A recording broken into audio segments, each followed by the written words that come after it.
Good morning, everybody, and a happy Monday morning to you. I hope everybody had a great weekend. You guys, Prince Harry's legal battle isn't over just because he lost in court. In fact, his consequences may just be beginning, and we're going to cover that later in today's video. But first, we're going to take a look at what the working royals have been doing because they have been out and about, very busy, and we have some wonderful moments that you may not have seen in mainstream media coverage. So let's jump in and get busy, shall we? Let's go.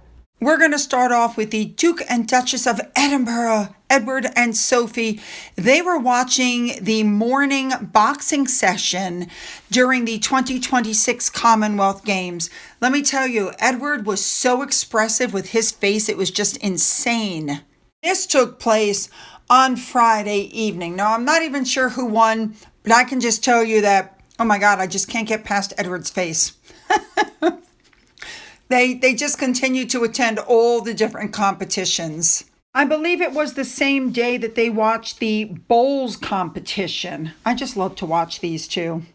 Now, also on this same day, it appears that Edward and Sophie went to visit the Team England house at the Social Hub. Now, that's on August 1st, and that was marking 9 days of the Commonwealth Games. And when they got there, they were presented with a miniature Glasgow, however you want to say it, cone. And the presentation of the cone alludes to a well-known local tradition involving the equestrian statue of the Duke of Wellington at the Royal Exchange Square, which is routinely topped with an orange traffic cone by members of the public. And the Social Hub is serving as a designated base for the English athletes, support staff, and sporting officials for the duration of the competition. Some pictures also showed up of them attending day 8 of the Commonwealth Games, and a picture also came of Edward handing a gold medal to the winner of the 800 meters. Good for her. Congratulations. You guys already know how much I like this couple. All right, let's move on now. You had William, Catherine, and you had Charlotte, Louis, and George. And they went into the stands for the netball semifinals on Saturday. They really appeared engaged with the sporting event. Charlotte turned to talk to her mother several times while pointing at the court. George, who we know was seen last week copying his father's stance, leaning forward with his arms clasped while he was watching the game, at Wimbledon. And as for Louis, he sat in between his siblings, appearing to be slightly bored at certain points. Now, we know that Louis has a reputation for stealing the show with his faces while out with his family at public events. And believe it or not, we have some fabulous pictures, and we're going to cover those in just a few minutes.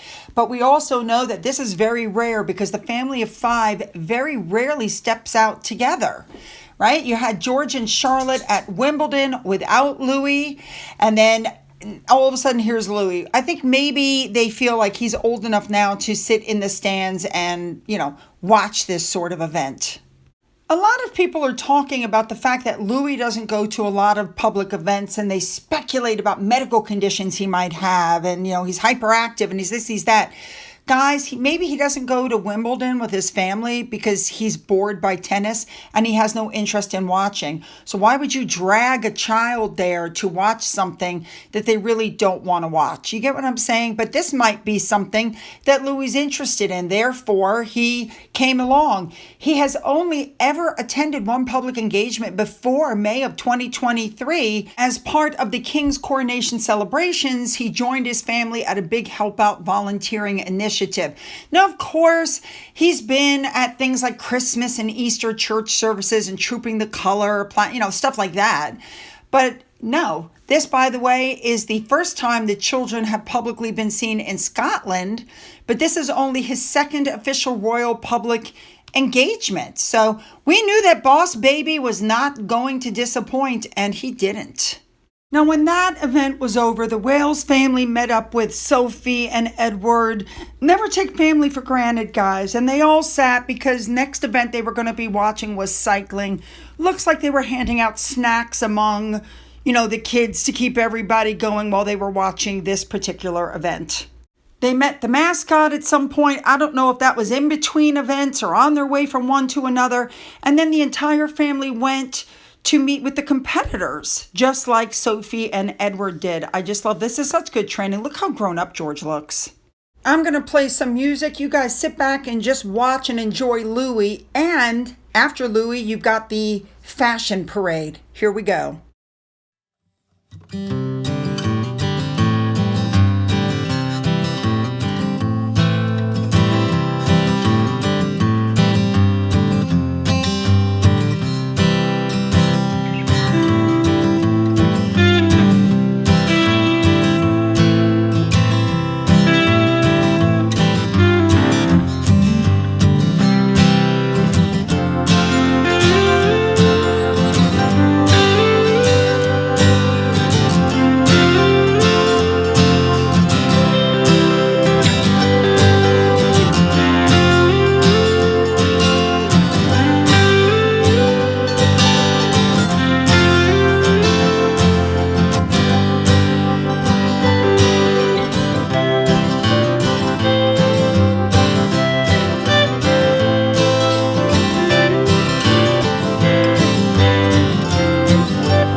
Let's move on now to Zara Tindall. She is going to be in Germany at the opening ceremony of the FEI World Equestrian Championships alongside Princess Caterina Amalia of the Netherlands and Infanta Elena of Spain. This is going to take place on August 11th, and this is the city where she won her individual eventing gold in the 2006 World Equestrian Games.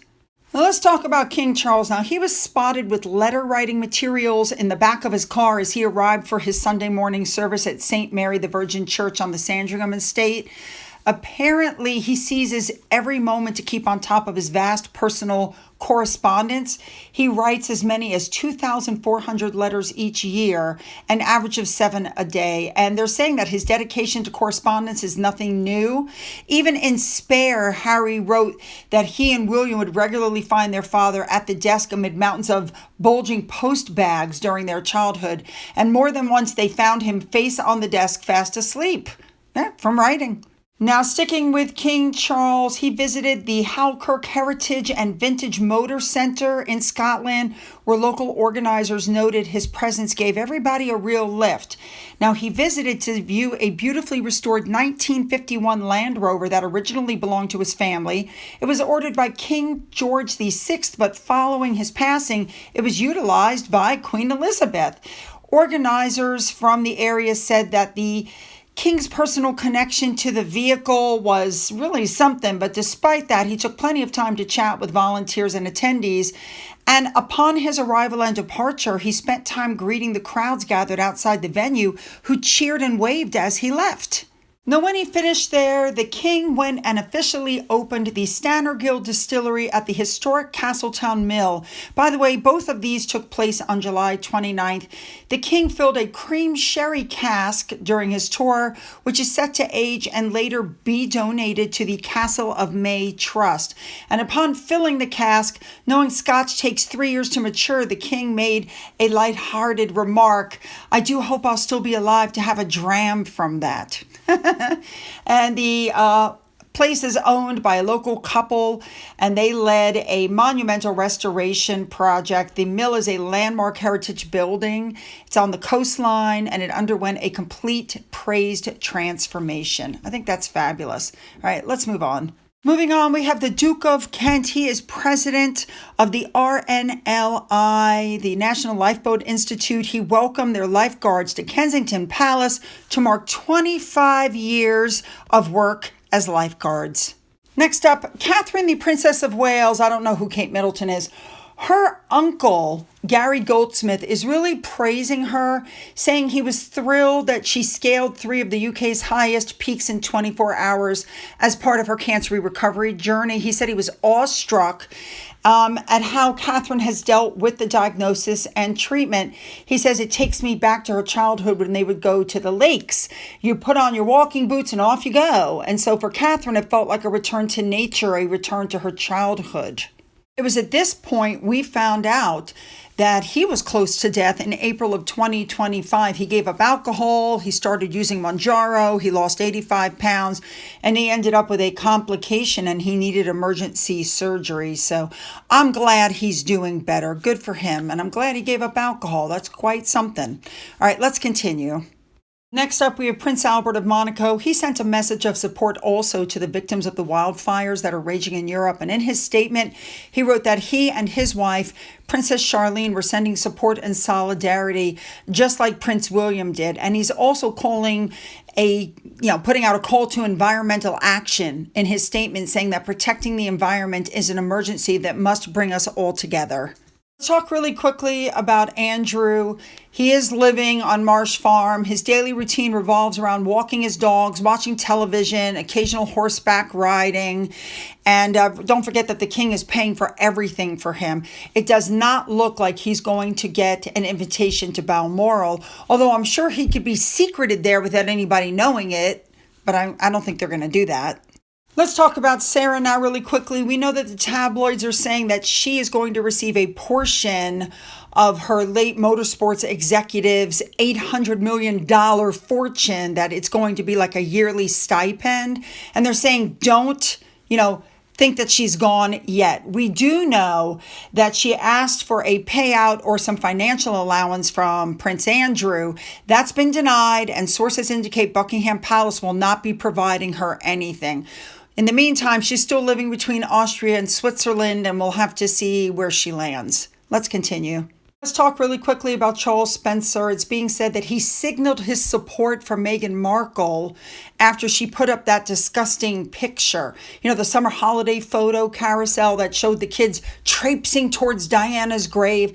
And critics have said that the photo is shameful and she's exploiting Diana's legacy. Well, they've been exploiting her legacy literally since they left the royal family.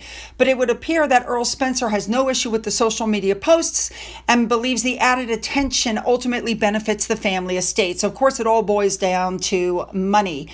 Do I think that the post was published with his direct approval? Yes, I do. Do I think that he allowed them to take pictures at the grave, and we'll be seeing that in the documentary? Oh yes, I do. Let's move into our Harry Meghan stuff. Believe it or not, they told the whole world that they went to Tanera Moor, largest of the summer isles off the northwest coast of Scotland. It's an 800-acre island. It's owned by a billionaire hedge fund tycoon who purchased it for £1.7 million back in 2017 and then invested in its private redevelopment. The island is located 150 miles away from King Charles's private Balmoral estate, and even though they were not invited to Balmoral, they took another freebie vacation. I mean, this is the thing. Harry and Meghan can't even afford their own vacations anymore. Everywhere they go, they use their friends' private jets, their friends' private islands, their friends' private this, everything is free because they're broke. What these articles are really saying is the aspect that probably appealed to Harry and Meghan is that by last year, more than half of the 1,000 guests they hosted were from a specific foundation. The charity is to bolster the well-being of those who served in the armed forces or emergency services. And while they're on the island, they restore buildings, harvest seaweed, fish for mackerel, work in the kitchen, that sort of thing. So here you have Harry and Meghan banging on about privacy, leave us alone, leave us alone. And then they put up the pictures that heavily show their trip and photos of the kids at Princess Diana's home. And they let it be known that they were on this island. And so everybody is pretty much done with this. A big thank you to this Twitter user for pointing out that the one picture Meghan put up doesn't even appear to be hers. This is the picture put up by Meghan Markle. Look at the middle picture here. And if you look, even the clouds are the same when you look at them side by side. She used somebody else's picture. Can you believe the nerve? Oh my God. Let's move on now to Queen Elizabeth. They're saying that if she was still alive, she would have strictly enforced the terms of the 2020 Megxit agreement. That Harry and Meghan have egregiously violated the explicit directive. She said no half in, no half out. She made it clear you could not act as working royals while pursuing private commercial endeavors. And a lot of people are talking about the international trips and the public engagements mirror official royal tours. They tried to open a rival court. It didn't work. And even though they've stepped back from their duties, they have continued to heavily leverage and profit from the royal status in their commercial lives. And we've noticed, though, that there's a shift in management under King Charles. And while the king doesn't prioritize the institutional boundary, the Queen always did. And that's why King Charles is being accused of enabling them and loosening the strict boundaries, recently making headlines for having private meetings and extending room offers to Harry. If it was the Queen, those titles would have been gone. All right, let's move on. It's being reported that Meghan Markle is using a rotation of physical disguises to maintain her anonymity during private outings in California. They're claiming that she has grown heavily focused on staying invisible. So she's using wigs to cover her hair, oversized sunglasses, baseball caps and hats pulled down low, oversized sweatshirts and baggy pants to hide her silhouette. But she dresses like that all the time anyway, so I don't see, how that's going to help her. I can only assume she's sick of living on the compound with the children and she feels like she needs to get out. And of course, according to her, she needs to go incognito because things have intensified since they visited the king. Moving on, when Meghan went to the Q&A session after the screening of Cookie Queens, she made a comment where she said that Harry was a helicopter pilot in the British Army for 10 years. That is not factually correct. As is typical with Meghan, facts don't actually matter. Now, his total service was 2005 to 2015. He entered the academy in 2005. He left in 2015. His first employment was only 10 weeks. And while he was there, he served as a forward air controller, not a pilot. He didn't do flight training till 2009 to 2010, and he earned his wings, his provisional wings, in May of 2010. He qualified as an Apache co-pilot gunner in 2012, and he flew some operational missions in Afghanistan from September 2012 to January 2013. He later qualified as an Apache aircraft commander in July of 2013. But in January of 2014, he was transferred to a desk job, and that ended his active flying duties. So he actually was not a pilot until 2013, and he left in 2015 after being at a desk job for a year. So he was a pilot for a year. Moving on. Okay, this is just too funny. Godmother's Bookstore. We know that they once had a huge display of Meghan's spreads and honey and tea and candles across multiple shelves. Now just a handful of products are relegated to a tiny table. People thought maybe it had sold out, that the stock had sold out, and that's why the entire range of products is not being displayed. That's actually not true. But apparently somebody stopped by the bookstore on their way to a wine tasting, and they said they went into the room upstairs and there was no sight of the stuff on the 3 tiers of big walls, the shelf displays. And as she was leaving, they turned and saw a sorry, sad little display of a pitiful offering of 3 items lit by a stark lamp. No signage, no banner. And when the same person had popped in months earlier, the brand had a massive spread. So something is going on. And if you look at some of the stuff that she's selling, it's coming up. It's less than a year till it expires. So I'm sure she's in a rush to try to sell the stuff. All right, continuing on. All right, next up. Apparently, Charles and Harry haven't spoken since they met that one time on July 10th. Now, what people are saying is it's a first step, not a cure, but the core point of friction remains unresolved because Harry is still going on with these legal battles regarding his security. Neither side is willing to make the next definitive move to push communication forward. So the whole thing is at a standstill. And they're saying that the entire thing, there might have been some momentum, but the entire thing stalled out once Harry flew home. Well, And Harry, who's unable to get in touch with his brother, is trying to use intermediaries, including King Charles and their few remaining mutual friends, to pass messages to William. But William's stance remains there will be no movement, no contact. He's protecting the monarchy, and sources indicate that William believes any potential future reconciliation hinges on absolute firm guarantee that Harry will never again speak publicly about private matters. And let's be honest, that will never happen. All right, let's move on to Harry. It's going to be a long, hot summer for him while he's waiting to find out how much money he's going to have to put out after his loss against Associated Newspaper. Now, for a man who always complained so loudly and publicly that he was financially cut off from his family, and he believed so passionately he had been wronged by journalists, and then he comprehensively lost this case. So what did Harry do? Harry did what Harry always does. He fired off a hothead, furious response, claiming the judgment was a complete and obvious whitewash. That was not unexpected, believe it or not. And now he and his other 6 co-claimants, who claim they went to court seeking justice and accountability, received neither. Now, these were not words likely to endear him to the judge.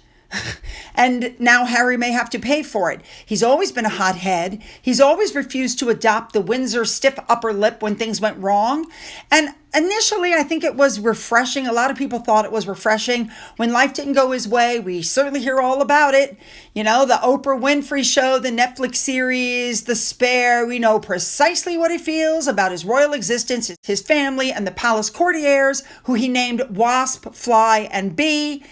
I mean, it's like the angriest, longest drunk text ever sent. That was one of the reviews of his book.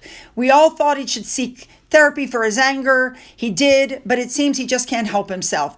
He chose to torpedo his own successful tour with Meghan in Africa in 2019 by announcing on the final day that he was suing the tabloids because he was angry how they'd reported on Meghan in previous months, and ironically, thoroughly annoyed that the tour had been so praised. He lashed out, saying that the positive coverage of the past week from these same publications exposes the double standard, so the journalists couldn't win no matter what they did. Remember, when Harry lost his case for security, he was very upset. He called the BBC TV crew to vent his feelings. He declared it was a good old-fashioned establishment stitch-up and blamed the royal household and his father for influencing the decision. Now, I don't know how much this man has paid for his therapist, but none of it's worked. And now the result of all of that anger is going to cost him, because he and the other claimants took out that insurance against the potential cost, but it wasn't enough. There's a shortfall of £18 million, or about $23 million, and that's not counting their own legal costs. And fortunately for Harry, in previous lawsuits, he did win some damages, like £300,000 against Mirror Group newspapers, and he settled out of court for The Sun. So he's not without funds, but his crusade to reform the tabloid press has failed. And Harry certainly should not expect any help from his father, because Charles warned him more than once that taking on the tabloids was a suicide mission. And if he happens to have a video catch up with his dad, his father's probably going to look at him and say, "I told you so." So by any standards, Harry is a very rich man. But however much he protests about his finances, if he has to pay out big time, it's probably going to hurt his pride more than his pocket. Now, one more thing. I want to put out a big thank you to Wyatt, who sent me this for Finn off of my Amazon wish list, because I was telling people he's scratchy and itchy. Thank you so much. I'll let you know how this works out for him, my fabulous rescue pup. I'll keep you updated. Man, that temper will get you every single time, let me tell you. All right, you guys know what I want. Hit the like and the subscribe button and the bell for all notifications. Then go down into the description box where you'll find the link to my Twitter, my Gettr, my Rumble, my email, a link to my father's book, which remains up for sale on Amazon, a link to my Amazon wish list, as well as a physical address.